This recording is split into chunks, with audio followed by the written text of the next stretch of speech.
গাড়ির নম্বর থেকে জানতে পেরেছি যে ড্রাইভার আর কে ওয়েবস কোম্পানির ড্রাইভার। আমরা কোম্পানিকে ইনফর্ম করে দিয়েছি, ওরা এক্ষুনি চলে আসবে। একদম কাছ থেকে গুলি চালিয়েছে, পয়েন্ট ব্ল্যাঙ্ক।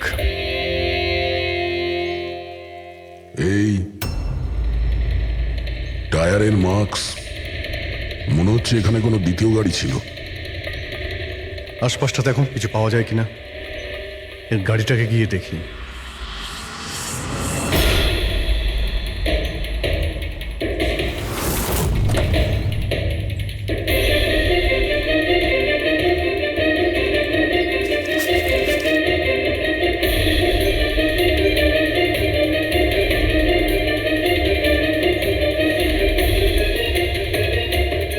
তিনটে ল্যাপটপ আছে গাড়ির ভেতরে।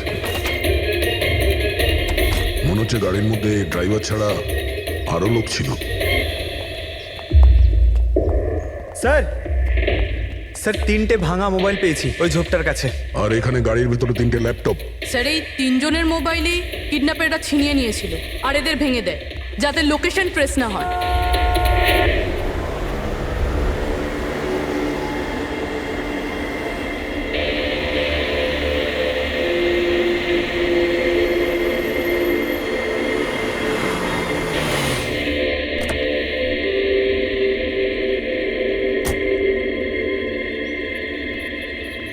এক্সকিউজ মি, আপনি আগে আমি বিক্রান্ত, আর কে ওয়েবস কোম্পানির সিইও, আর ইনি হচ্ছেন আমাদের chief functional officer Malini. Hello sir. কে কে ছিল এই গাড়িতে আপনি জানেন? অভয়, মুরলী আর সঞ্জীব, ওই তিনজন আমাদের টপ এক্সিকিউটিভ ছিলেন। আমাদের অফিসের কাজে সড়কপুর গেছিলেন। দেখুন, আমাদের মনে হচ্ছে যে এই তিনজনকে অপহরণ করা হয়েছে। ও মাই গড।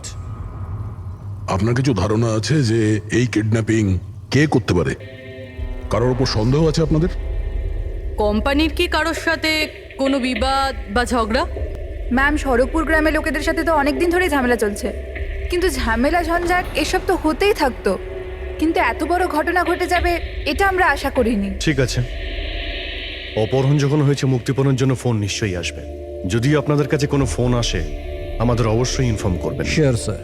তাছাড়া খুনি তো এখানে কোনো প্রমাণও ফেলে যায়নি, আর কেউ কিছু জানেও না। যতক্ষণ না ওরা কল করবে আমরা কিচ্ছু করতে পারবো না। পঙ্কজ, বডিটাকে ফরেন্সিক ল্যাবে পাঠিয়ে দাও। মেসেজ আছে। কিডন্যাপারদের ব্যাপারে জানতে হলে এই লিঙ্কে চেক করুন। অনেক হলো ইঁদুর বিড়ালের খেলা, এবার বাস। আমাদের জমি, আমাদের মাতৃভূমিকে বন্ধা করার যে অপরাধ আর কে ওয়েবস করেছে, ওর ক্ষতিপূরণ করতে হবে 50 কোটির হিরে। তোমাদের কাছে 2 দিন আছে, 2 দিন। যদি একটু চালাকি করো না। স্যার, এ তো ওকে মেরেই ফেললো। স্যার স্যার এই ভিডিওটা ওরা টিভিতে দেখাচ্ছে। কিন্তু এই ফুটেজ চ্যানেলের লোকেরা পেল কোথা থেকে? এরকম ধরনের ফুটেজ আপনারা ন্যাশনাল টিভিতে দেখাচ্ছেন? হ্যাঁ, আরে আপনাদের কোনো মানবিকতা বিবেক বলে কিচ্ছু নেই নাকি? হ্যাঁ, অন্তত জনসাধারণের প্রতি দায়িত্বটা বোঝা উচিত ছিল। কিন্তু স্যার, সাধারণ লোকের কাছে খবর পৌঁছে দেওয়াটাও তো আমাদের দায়িত্ব। ব্যাস ব্যাস, এই দায়িত্বের কথা আপনারা বলবেন না, বুঝেছেন? এই দায়িত্ব পালন করতে গিয়েই তো আপনারা ভুলে যান একজনকে খুন করা হচ্ছে আর আপনারা তার ভিডিও দেখাচ্ছেন, কিন্তু এটা ভেবে দেখছেন না যে ওর মা বাবার কি অবস্থা হবে, ওর স্ত্রীর কি অবস্থা হতে পারে, আর ওর বাচ্চাদের কি অবস্থা হতে পারে। কোনোদিন ভেবেছেন? না। ব্যাস, চ্যানেলের টিআরপি বাড়াও, তাহলে আরো টাকা আসবে। স্যার, এতটা ভাবিনি। যখনই ফুটেজ পেয়েছি আমরা। কোথায় পেয়েছো ফুটেজ? কোথা থেকে পেয়েছো ফুটেজটা? স্যার, ওই ফুটেজটা আমি পেয়েছিলাম। কোথা থেকে? কেউ দিয়েছিল আমাকে। কে দিয়েছিল? স্যার, ওটা তো আমি জানি না। তার মানে? 2 ঘন্টা আগে আমার একটা আননোন নাম্বার থেকে ফোন এলো। উনি বললেন যে ওনার কাছে নাকি আরকেএফস কোম্পানির বিরুদ্ধে প্রমাণ আছে, যে কিভাবে সড়কপুরের ওই জমিগুলো নষ্ট করার পেছনে ওদের হাত আছে। তো আপনি দেখা করেছিলেন? স্যার, দেখা করতে তো গেছিলাম, আর অনেকক্ষণ অপেক্ষাও করলাম, কিন্তু কেউ এলো না। তারপর আমি ওখান থেকে চলে এলাম। হ্যাঁ, যখন আমি আমার গাড়ির কাছে এলাম তখন দেখলাম গাড়ির উইন্ডশিপে একটা এনভেলপ আটকানো আছে। ওই এনভেলপের ভেতর একটা পেন ড্রাইভ ছিল। এই সব ফুটেজ আমি পেনড্রাইভ থেকে পাই। স্যার এই বাইরে আমি কিচ্ছু জানি না। রাস্তা থেকে 3 জন কিডন্যাপ হয় আর মুক্তিপণের জন্য কোনো ফোন আসে না, অথচ এই ফুটেজটা আসে আপনার কাছে। কেন এই ফুটেজটা অন্য কারো কাছে কেন গেল না? স্যার কারণ এই পুরো ম্যাটার আমি প্রথম থেকেই রিপোর্ট করছি। আরকিউএফস কোম্পানির জন্য গ্রামবাসীর যত অসুবিধা হয়েছে ওই সব আমি কভার করেছি, আর গ্রামবাসীর পক্ষ আমিই রেখেছি। হয়তো সেজন্যই। তাহলে তোমার এটা মনে হয় যে এই সব কিছুর পিছনে গ্রামবাসীদেরই হাত আছে?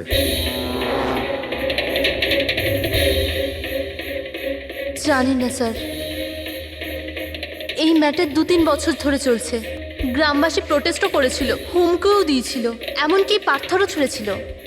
কিন্তু গ্রামবাসী সত্যি সত্যি এরকম কিছু করতে পারে এই বিষয়ে আমার কোনো আইডিয়া নেই।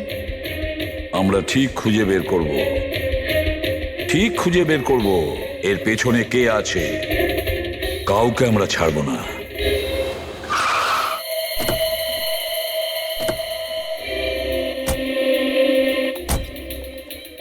আসুন স্যার।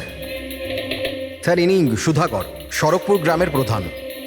দেখুন স্যার, এটা ঠিক যে আমরা কোম্পানির বিরুদ্ধে লড়াই করছি, আর এটা আমাদের অধিকারের লড়াই, বহু বছর ধরে চলছে। কিন্তু কিন্তু স্যার আমরা কোনোদিন খারাপ কাজ করিনি, আর এরা এরকম কাজ করতে পারে না স্যার। ভিডিওতে যে লোকগুলো ছিল তারা তো এই গ্রামেরই মনে হচ্ছিল। হ্যাঁ, কথা আর হাতে যে অস্ত্র ছিল সেটা তো গ্রামেরই না? ঠিক স্যার, কিন্তু ওরা নয় স্যার। আমি দাবি করে বলছি স্যার যে কেউ জেনে বুঝে আমাদের গ্রামের লোকদের ফাঁসাতে চাইছে। আচ্ছা, এই ব্যাপারে আগে কোনো হিংসাত্মক ঘটনা ঘটেছিল? স্যার প্রধানত 3-4 জন আছে, মানে ভিড় থাকে কিন্তু সাথে ওই 3-4 জন লোকই থাকে। মনে হয় ওরা কাউকে ভয়ই পায় না, ওরা যে কোনো সীমা পর্যন্ত যেতে পারে স্যার। কারাই মেন 3-4 জন লোক? বিনায়ক, কিশোর আর শঙ্কর। বন্ধ করো, বন্ধ করো, বন্ধ করো, বন্ধ করো! এই অত্যাচার সহ্য করব না, সইব না, সইব না! এই ফ্যাক্টরি আমরা চলতে দেব না। এরাই প্রধান 3 জন। আমরা অনেকবার এদের গ্রেপ্তার করেছি, ওয়ার্নিংও দিয়েছি, কিন্তু কোনো প্রভাব পড়েনি। প্রভাব কি করে পড়বে স্যার? এই কোম্পানির লোকেরা এদের সবকিছু বরবাদ করে দিয়েছে। এরা খারাপ লোক নয় স্যার, আমি জানি তো এদেরকে। এদের সঙ্গে কি হয়েছিল? স্যার বিনয় লাখ টাকার উপরে ধার নিয়েছিল, কিন্তু ধার মেটাতে পারেনি। মেটাবেই বা কি করে স্যার? ওর জমি, এই ফ্যাক্টরি থেকে বেরোনো কেমিক্যাল আর বর্জ্য পদার্থে জমি পুরো বন্ধা হয়ে গিয়েছিল। জমি বিক্রি করে দিতে চাইছিল, কিন্তু জমি কেনবার জন্য কেউ আসেনি। আর ওই শঙ্কর, ওরও একই অবস্থা হয়েছিল। ওর পরিবার না খেতে পেয়ে মরছে স্যার, না জমি না পয়সা। আর ওই কিশোর, ওর বাবা তো টাকা পয়সার চাপে আত্মহত্যাই করে ফেললো। তো আপনারাই বলুন এর জন্য দায়ী কে? এই 3 জন কোথায়? জানি না স্যার।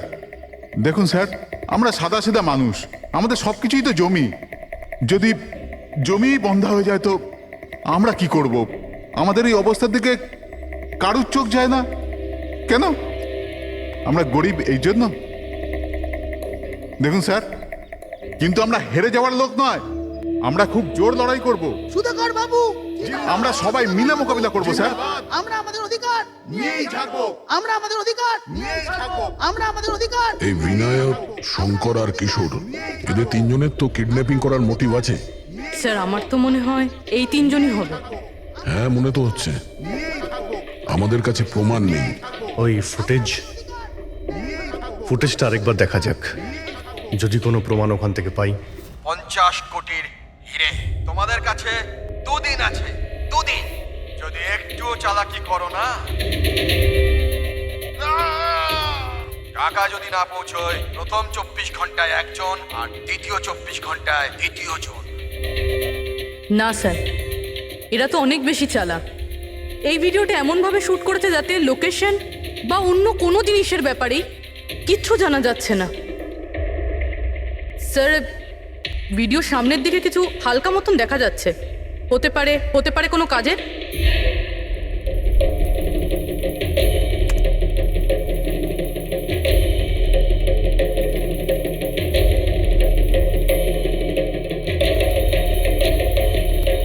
পাথর, একটু স্টপ করো,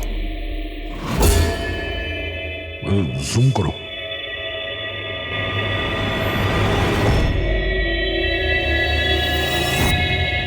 এটা তো পাথর স্যার।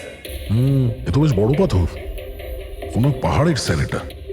কিন্তু আমার এটা এটা কোনো গুহা বলে মনে হচ্ছে, বা কোনো পোড়ো বাড়ি হয় না?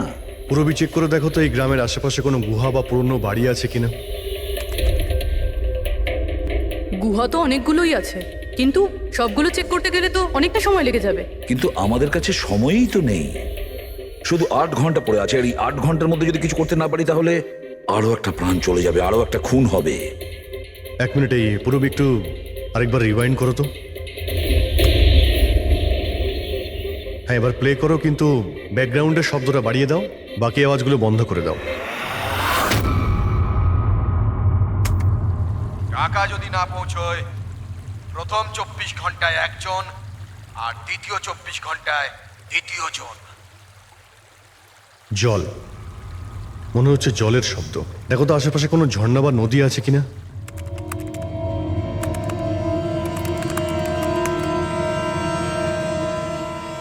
ইয়েস স্যার, একটা নদী তো আছে।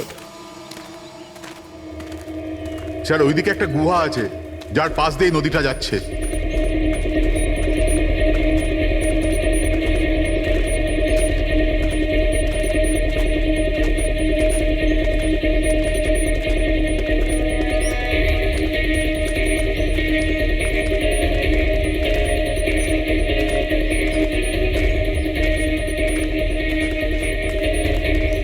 স্যার ওই যে গুহা, ওই দেখুন। ঠিক আছে, আপনারা এখানেই দাঁড়ান।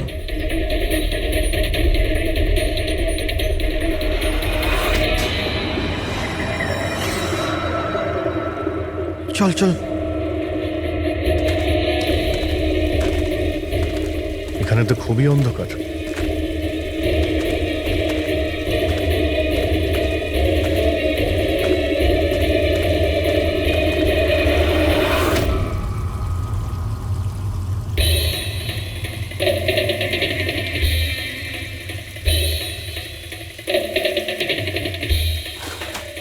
ঠিক জায়গাতে এসেছি, কিন্তু আসতে দেরি হয়ে গেছে। মনে হচ্ছে গ্রামবাসীদের জানিয়ে আমরা ভুল করেছি, এদের মধ্যে কেউ খবর দিয়ে দিয়েছে। কিন্তু এই অভয় যাকে মারলো, তার লাশটা কোথায়?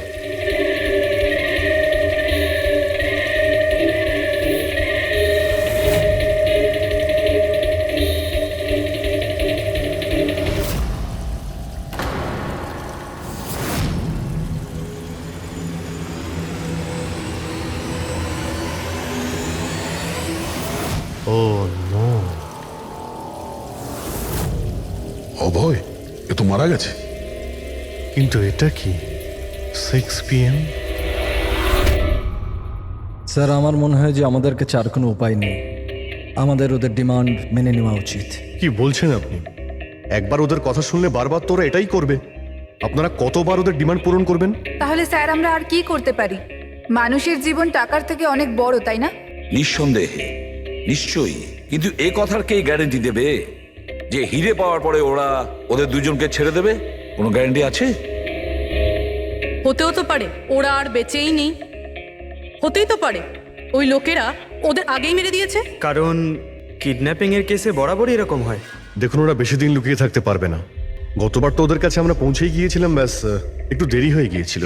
স্যার, কিন্তু এই কথা কি গ্যারেন্টি আছে যে এইবার দেরি হবে না? যারা কিডন্যাপ হয়েছে তারা আমাদের সাথে কাজ করতো। তাদের ফ্যামিলিজকে আমরা কি জবাব দেব যে আমরা মেনে নিয়েছি ওরা মারা গেছে, তাই আমরা পয়সা দিতে চাইছি না? এনার পরিচয়? স্যার, এ হলো প্রীতি, আমাদের কোম্পানির পিআর হেড। স্যার, আপনিই বলুন যে কোম্পানির এমপ্লয়িজরা কোম্পানির দায়িত্ব নয়?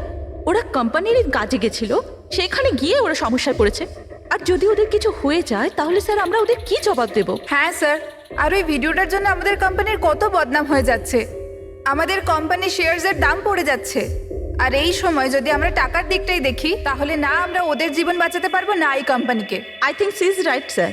এবার আপনি ঠিক করুন আপনি কি করবেন। আমার মনে হচ্ছে তোমরা দুজনে ঠিক কথাই বলছো। আমাদের হাতে আর কোনো অপশন নেই, আমরা ওদের হিরেটা দিয়েই দিই। কারণ আমি আমার এমপ্লয়ীদের জীবন নিয়ে ছিনিমিনি খেলতে পারি না। Please sir. সীমা, তাড়াতাড়ি, স্যার আপনার জন্য অপেক্ষা করছেন। Sorry sir, we are late. Interview শুরু করি? লেটস ডু ইট, আমাদের হাতে সময় বেশি নেই। চলো। আরকেওএফস কোম্পানির সিইও মিস্টার বিক্রম খুবই ইম্পর্টেন্ট অ্যানাউন্সমেন্ট করতে চলেছে। আসুন ওনার সাথে কথা বলি।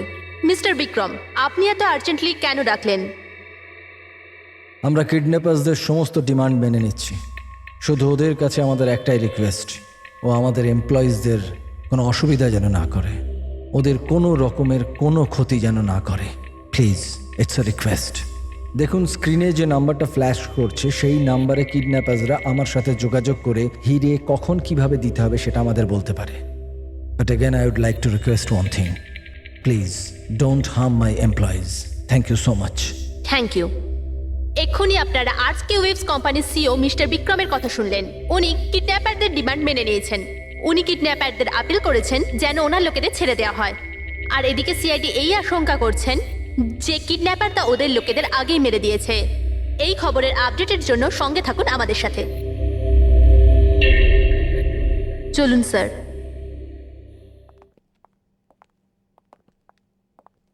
Hello sir. Sir, interview on air হয়ে গেছে। ঠিক আছে, এই নাম্বারটা তুমি সার্ভিলেন্সে পাঠিয়ে দাও, যে কোনো সময় ওদের ফোন আসতে পারে। হ্যালো, আমি কিডন্যাপার বলছি। কিডন্যাপার?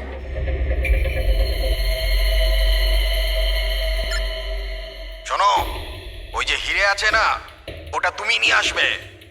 এখানে তোমাকেই আসতে হবে, তাও একা। আমি? আমি কেন? হ্যাঁ তুমি। আর কোনো চালাকি করবে না, না হলে এদের দুজনের সাথে সাথে তোমাকেও প্রাণে মেরে দেবো। ঠিকানা পাঠিয়েছি মোবাইলে, হিরে নিয়ে ওখানেই দাঁড়িয়ে থাকবে। তারপর কোথায় যেতে হবে বলার জন্য আমি ফোন করব। আমি যাব না। আপনারা প্লিজ অন্য কাউকে পাঠিয়ে দিন। দেখো, ভয় পেও না, তোমার কিচ্ছু হবে না, আমরা আছি তো। দেখো, আমাদের ওই দুজন এমপ্লয়ির প্রাণ তো তুমিই বাঁচাতে পারো, আমাদের হাতে দ্বিতীয় কোনো রাস্তা নেই। কিন্তু আমি কেন যাব? হ্যাঁ, যদি ওই লোকগুলো আমাকে মেরে দেয় তো আমার ফ্যামিলির কি হবে? না, আমি যাব না। আমি বলছি তো তোমার কিচ্ছু হবে না, জাস্ট রিল্যাক্স, ওকে? এই ট্যাবলেটটা খেয়ে নাও, এতে তোমার স্ট্রেস কম হবে। নাও।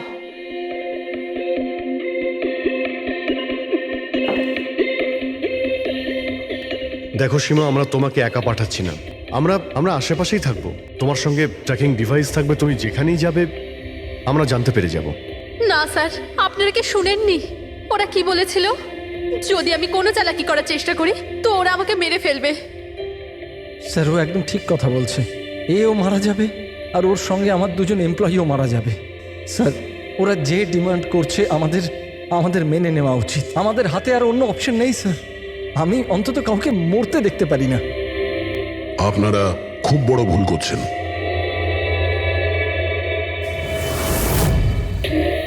জল জল, কেউ জল তো দিন অন্তত। দেখুন, আমার অ্যাজমা আছে, আমাকে আমার ওষুধটা দিন। আরে ওষুধ নয় তো, আমার চোখটা তো খুলে দাও, আমার দম বন্ধ হয়ে আসছে, প্লিজ আমাকে খুলে দাও। ছেড়ে দাও আমাদের, দেখো তোমরা টাকা তো পেয়েই যাবে। চুপ, একদম চুপ। এই নিয়ে যাও ওকে, না হলে প্রাণে মেরে দেবো।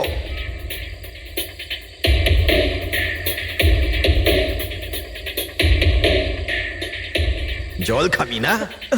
জল চাই, এনে। আরে আরে কেউ আমাকে ওষুধ তো দাও।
সামনে 200 মিটার পর কাঁচা রাস্তা পাবে, ওটা দিয়ে এগিয়ে যাও। শেষে গিয়ে একটা নদী পাবে, ওটাকে পার করে ওখানেই দাঁড়িয়ে যাও। আর হ্যাঁ, ফোন সাথেই রাখবে, আবার কল করব আমি।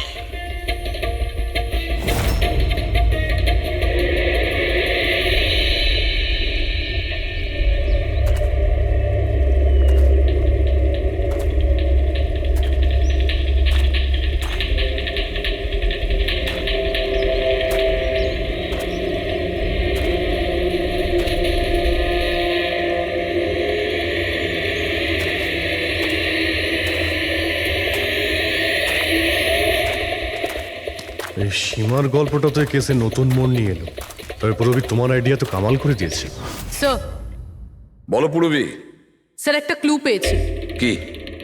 এই সীমা এমনি এমনি নিউজটা কভার করছিল না, আসলে এ ওই গ্রাম থেকেই বিলং করে। কি? হ্যাঁ স্যার, পড়াশোনা শেষ করার পর এ শহরে চলে আসে, কিন্তু এর পরিবার এখনো ওই গ্রামেই আছে। আর এই ফ্যাক্টরির জন্যই ওদের অনেক লোকসান হয়েছে। কিন্তু সীমা তো এই কথাটা আমাদের বলেনি। হ্যাঁ স্যার, এরকম তো কোনো কথাই বলেনি ও। সেটাই তো। তার মানে স্যার এই সীমারও তো মোটিভ ছিল এসব ঘটনায় জড়িত হওয়ার জন্য। হ্যাঁ, হতেই পারে। ওই পেন ড্রাইভটা ওই পেয়েছিল, ওই কিডন্যাপাররা ফোন কলে ওকেই করেছিল। হ্যাঁ স্যার, আর কিডন্যাপাররাও হিরে পৌঁছানোর জন্য ওকেই বেছে নিয়েছিল। ওই সীমাকে কোথাও একা যেতে দেওয়া যাবে না, ওর ওপর কড়া নজর রাখতে হবে, এমন ভাবে যাতে ও কোনো মতেই বুঝতে না পারে, ও যেন কোনোভাবে জানতে না পারে। আর না ওই কিডন্যাপারদের। হ্যাঁ,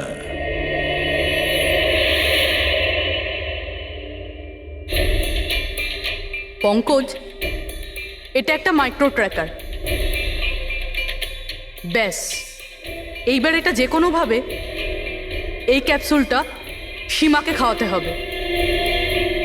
আমাদের কাজও হয়ে যাবে, আর ও বুঝতেও পারবে না।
ও তো ওখানে দাঁড়িয়ে আছে। অ্যালার্ট থাকো সবাই, যখন তখন আসতে পারে ওরা।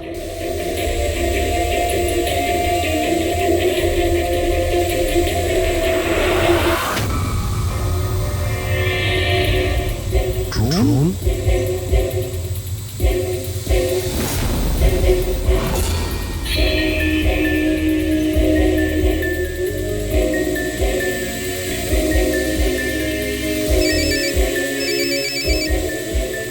হ্যালো, একটা কাজ করো, তোমার হাতে যে হিরের পাউচটা আছে ওটা ড্রোনে বেঁধে দাও। কিন্তু যেটা বলেছি ওটাই করো, বেশি নাটক নয়, তাড়াতাড়ি করো।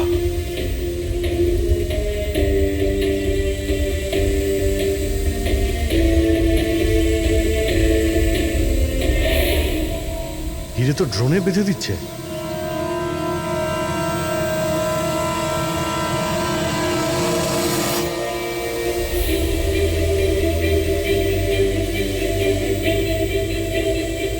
এ তো চলে যাচ্ছে। আরে ভাই, চলে গেলে কিছুই করতে পারবো না।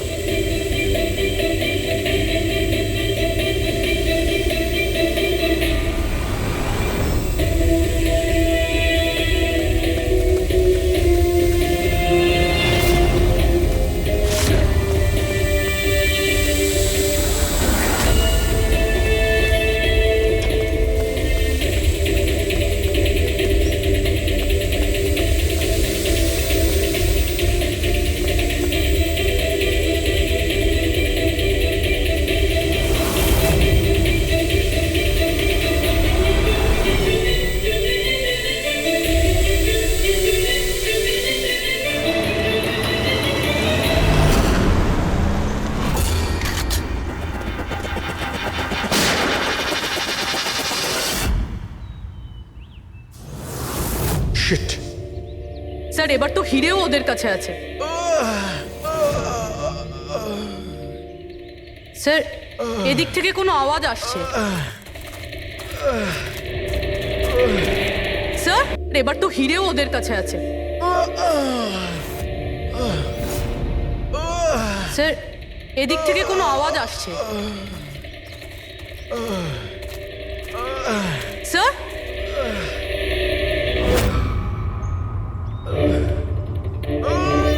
সঞ্জীব,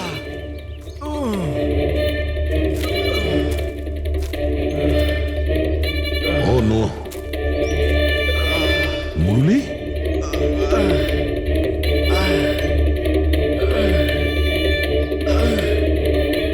জাকির অন্তত বেঁচে তো আছে, মনে হচ্ছে যাওয়ার সময় ফেলে দিয়ে গেছে। হ্যাঁ মিস্টার বিক্রান্ত, এই সঞ্জীব আর মুরলি এদেরকে আমরা পেয়ে গেছি, কিন্তু ওদের দুজনের অবস্থা খুব খারাপ। আপনারা একটা কাজ করুন, আমাদের কোম্পানির গেস্ট হাউস পাশেই আছে, ওদের ওখানে নিয়ে আসুন। সমস্ত মেডিকেল ফ্যাসিলিটিস ওদের ওখানেই দেওয়া হবে। ঠিক আছে। স্যার, এই সঞ্জীব আর মুরলি, কমপক্ষে এদের জীবনটা তো বেঁচে গেল। হ্যাঁ, কিন্তু ওরা কারা ছিল? কারা ছিল ওরা? একজনকে মেরে ফেলেছে ওরা, 50 কোটি টাকার হিরে চুরি করেছে, প্রায় ধরা পড়ে গিয়েছিল, কিন্তু ফসকে বেরিয়ে গেল। আর আমরা কোনো সূত্রই পেলাম না, একটাও সূত্র পেলাম না। রবি কিছু জানতে পারলে যে এই তিনজন লোক, বিনায়ক, শঙ্কর আর কিশোর, এই দুদিন কোথায় ছিল? স্যার, পুলিশ ওদের ওপর নজর তো রেখেছিল, কিন্তু স্যার এই বিনায়ক এ কিছুক্ষণের জন্য উধাও তো হয়েছিল। আচ্ছা, কোথায় গিয়েছিল কেউ জানে না। কিন্তু এই কাজটা গ্রামের লোকেদের হবে এটা মনে হচ্ছে না। গ্রামের লোকেরা কি এইসব ইউজ করতে পারবে, মানে এই ড্রোন এগুলো ইউজ করা? অভিজিৎ, আজকাল এই ড্রোন কেনাটা কোনো ব্যাপার না, ইন্টারনেটে পাওয়া যায়, যে কেউ কিনতে পারে স্যার। যাই হোক, পঙ্কজ তো গেস্ট হাউসে আছে, একবার যদি সঞ্জীব আর মুরলির জ্ঞান ফিরে আসে, পুরো ব্যাপারটাই পরিষ্কার হয়ে যাবে। সঞ্জীব আর মুরলি, এবার আমাদের সবকিছুই ওই সঞ্জীব আর মুরলির ওপর রয়েছে।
স্যার আমি এরা চেঁচানোর শব্দ শুনে আমি এখানে এলাম আর এখান থেকে কাউকে পালাতে দেখলাম। স্যার আমরা তো ভেবেছিলাম যে সব কিছু শেষ হয়ে গেছে, সব কিছু ঠিক হয়ে গেছে। স্যার ওরা তো হিরেটাও পেয়ে গিয়েছিল, তাই না? তাহলে এই খুন দেখুন না স্যার, মুরলি এখনো কত শক পেয়ে আছে। আপনাদের মধ্যে কেউ কি ওর মুখটা দেখতে পেয়েছিলেন? না স্যার। পঙ্কজকে জিজ্ঞাসা করি, হতে পারে ও ওই লোকটার মুখ দেখেছে। পঙ্কজ কোথায়? পঙ্কজ পাশের ঘরেই আছে, ডক্টর ওকে চেক করছে। আমি দেখছি। পঙ্কজ, তুমি ঠিক আছো? He is absolutely fine now. Thank you. কি হয়েছিল কি এখানে exactly? Sir I am really sorry sir, আমি ঘুমিয়ে পড়েছিলাম। স্যার অ্যাকচুয়ালি হয়েছিল কি বলুন তো, সঞ্জীব আর মুরলির ঘরে যখন যাই তখন ওরা ঘুমোচ্ছিল, তাই আমি বাইরে চলে আসি হলেও কিছু লোক ঘুমোচ্ছিল। ওখানে পাশেই একটা চেয়ার রাখা ছিল, ওখানে গিয়ে বসে পড়ি স্যার। জানি না বসে থাকতে থাকতে কখন ঘুমিয়ে পড়েছি, আর কিছু মনে নেই স্যার। সাডেনলি করিডোরের ওখানে একটা কাঁচ ভাঙার শব্দ হলো। শব্দটা পেয়ে আমি উঠি স্যার, আর আমি দৌড়ই। ওখানে যখন পৌঁছই স্যার, আমি এদিক ওদিক দেখতে থাকি, কি জানি কি হলো। তারপর পেছন থেকে কেউ খুব জোরে আমাকে মারলো। যে লোকটা তোমার মাথায় মেরেছে তার মুখটা তুমি দেখেছো? মানে গ্রামেরই কোনো লোক ছিল কি? হ্যাঁ, সে তো গ্রামের লোকই হবে। স্যার ওরা কিন্তু হিরে পেয়ে যাওয়ার ঠিক পরেই সঞ্জীব আর মুরলিকে ছেড়ে দিয়েছিল। তারপরেও এসব। হয়তো সঞ্জীব এমন কিছু দেখে ফেলেছিল যা ওর দেখাটা উচিত হয়নি।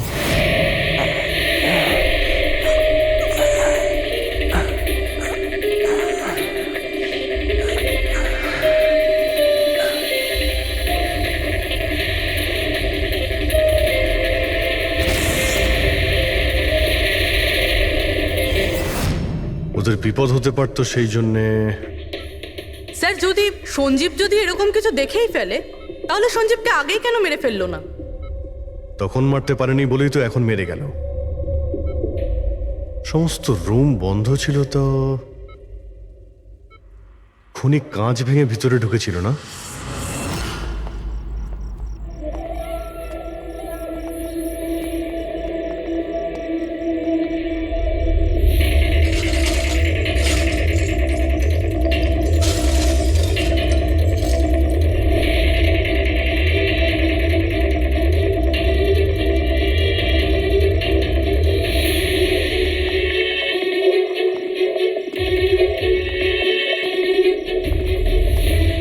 এখন কেমন আছো?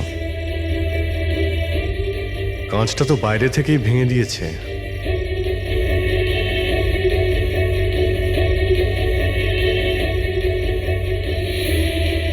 দয়া, দেখতে পাচ্ছ?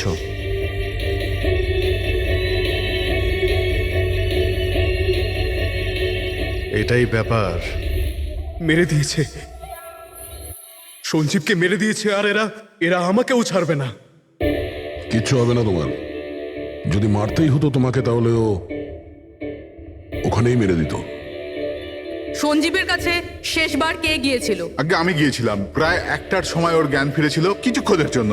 আর জ্ঞান ফিরতেই ও প্রীতির সাথে কথা বলতে চাইছিল।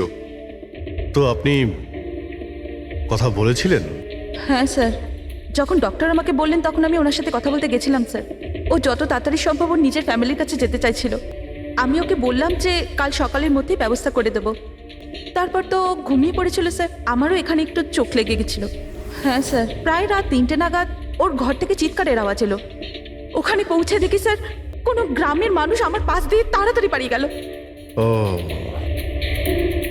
তো কেউ কাঁচ ভেঙে ভিতরে ঢোকে? জানালার কাঁচ বাইরে থেকে ভেতরের দিকে পড়ে, কিন্তু যদি কেউ বাইরে থেকে ভিতরে ঢোকে তো তার পায়ে লেগে কাঁচের টুকরোগুলো একটু সামনের দিকে আসা উচিত ছিল। কিন্তু অদ্ভুত ব্যাপার এটাই যে কাঁচের টুকরো আমরা সামনে পাইনি। আমরা শুধুমাত্র জানালার কাছেই দেখলাম। জানেন কিভাবে? ওটা এইভাবে যে কেউ জানলা থেকে ভেতরে আসেইনি, সির্ফ কাঁচ ভেঙে জানলার ও ওখান থেকে পালিয়ে গেছে। এ কিরকম কথা বলছেন আপনারা? যদি কেউ রুমের ভিতরে নাই আসে তাহলে সঞ্জীবের খুন হলো কি করে? করেনি, খুন সে করেনি। প্রীতিদেবী, আমি আপনাকে একটা প্রশ্ন করব। যদি কেউ বাইরে থেকে ভিতরে না আসে তাহলে রাত 3টের সময় আপনি কাউকে ভিতর থেকে বাইরে যেতে কি করে দেখলেন? তুমি ওই খুনিকে দেখোইনি, সেটা এই জন্যেই যে ওই খুনিটা আর কেউ ছিল না, তুমি নিজে ছিলে। প্রীতি, সঞ্জীব যখন আমাকে দেখা করার জন্য ডাকলো তখন ও খুব চিন্তিত ছিল। তখন ও আমাকে বলল যে গুহার মধ্যেও কিছু দেখেছিল।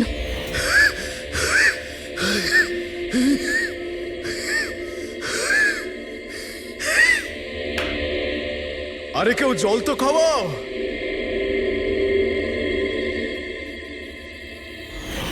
এসব কি বলছো তুমি? এরকম কিচ্ছু নয় স্যার। এটাই সত্যি, আর এখন মিথ্যে কথা বলে কোনো লাভ নেই। সঞ্জীব সত্যিটা জেনে গেছিল যে মুরলি কিডন্যাপ হয়নি, বরং ও নিজেই এই প্ল্যানের সাথে যুক্ত ছিল। ও গিয়ে পুলিশকে সমস্ত কথা বলে দিতে চাইছিল। আমি ওকে বললাম আমরা কাল সকালে গিয়ে মিডিয়া আর পুলিশকে সব কিছু বলে দেবো, আর ও গিয়ে শুয়ে পড়লো। ও বেচারি জানতোই না যে ওই মুরলির সাথে তুমিও এই ঘটনায় যুক্ত ছিলে। স্যার, আমাদের প্ল্যান একদম পারফেক্ট ছিল। 50 কোটি টাকার হিরে আমাদের পকেটে ছিল, আর কেউ কিছু জানতো না। কিন্তু সঞ্জীব শেষ মুহূর্তে সব কিছু বিগড়ে দিতে চাইছিল। তাহলে আমি কি করতাম স্যার? এই জন্য যাদের দিয়ে আমি কিডন্যাপিং এর নাটক করিয়েছিলাম, ওদের মধ্যে একজনকে আমি আবার ডেকে পাঠিয়েছিলাম, আর ওকেই বলেছিলাম জানলার কাজটা বাইরে থেকে ভেঙে দিতে, যেটা দেখে মনে হয় যে গ্রামের লোকেরা বাইরে থেকে এসে ভেঙেছে। আর এখানে মুরলি সঞ্জীবকে খুন করে। অপরাধী যতই চালাক হোক না কেন, একটা ভুল অবশ্যই করে, আর সেই ভুল যা তাকে জেলের গরাদের পিছনে নিয়ে যাওয়ার জন্য যথেষ্ট হয়। যেমন তোমরা এবার তোমাদের বাকি জীবন কাটবে জেলের ভিতরে।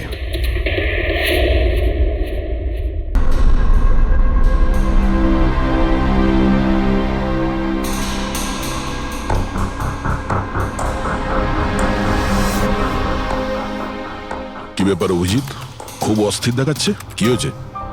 আরে ভাই, ওই একটা ভিডিও কল আসবে, তার জন্যই ওয়েট করছি। Video call? এর আগে তোমাকে কখনো ভিডিও কলে কথা বলতে দেখিনি। কোনো বিশেষ ব্যাপার কি? আরে ভাই, তুমিও না প্রত্যেকবারই। আরে তেমন কিছু নয়। আরে আমাদের কেতনবাবু ছিলেন না, ওই ক্রাইম ব্রাঞ্চের। হ্যাঁ হ্যাঁ, কেতনবাবু, মনে পড়েছে। আরে উনি বললেন যে 12:30টার সময় আমার সঙ্গে ভিডিও চ্যাট করতে চান, আমায় সারপ্রাইজ দেবেন, সেই জন্যই ওয়েট করছি। ও স্যার, কেমন আছেন? কেতন স্যার, আরে আপনাকে তো একদম ফিট মনে হচ্ছে। আরে কেন পেছনে লাগছো বাবা? জানো, রিটায়ারমেন্টের পরে বডিটা একটু বেড়ে গেছে। একটু এক্সারসাইজ করতে হবে। আরে না না স্যার, সত্যি বলছি, আপনাকে খুব স্মার্ট লাগছে। হ্যাঁ, আচ্ছা এটা বলো, তুমি তোমার বিয়ের কার্ড কবে পাঠাচ্ছ? আরে স্যার, আপনিও না। দেখুন স্যার, আপনি সিনিয়র, আপনি আগে করবেন, তারপরে আমি করব। আমি লাইন ভেঙে আগে কি করে যাব স্যার? হ্যাঁ, আরে ভাই, নতুন বাড়ি কিনেছি, ব্যাস ওরে বাড়ির মাল কিনে চলে আসবে। না হলে এই বয়সে আর কে মেয়ে দেবে বলো? আরে স্যার, আশা নিয়েই আমরা সবাই বেঁচে আছি। কোথায় বাড়ি কিনেছেন আপনি? ফার্ম হাউস নিয়েছি ওয়াসিতে। হ্যাঁ, চলে এসো রোববার, একসাথে লাঞ্চ করব। অবশ্যই স্যার, অবশ্যই যাব। এখন তোমাকে আমি এই ঘরটা দেখাচ্ছি, দেখো ঘরটা কেমন দেখতে। এই যে দেখো,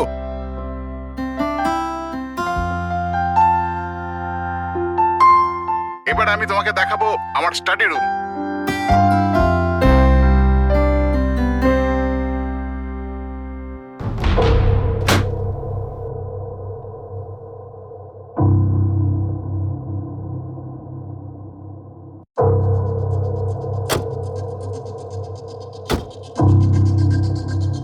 অভিজিৎ, এবার দেখো, দেখাচ্ছি তোমাকে দারুণ জিনিস, ফার্স্ট ক্লাস।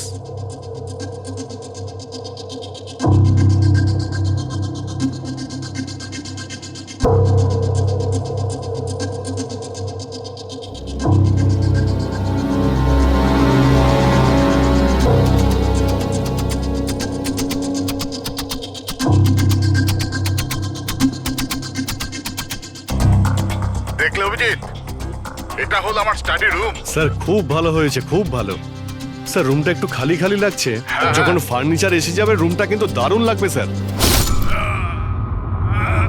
স্যার, কি হলো?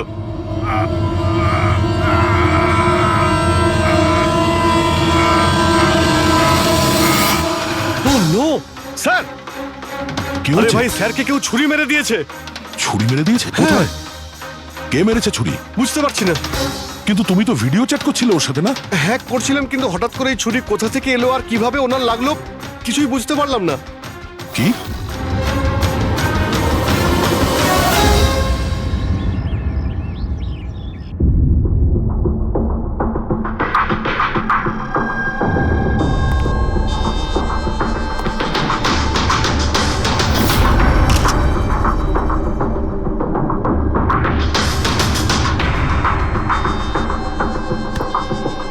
তুমি ঠিক আছো? হ্যাঁ ভাই, বুঝতে পারছি না এসব কি করে হয়ে গেল।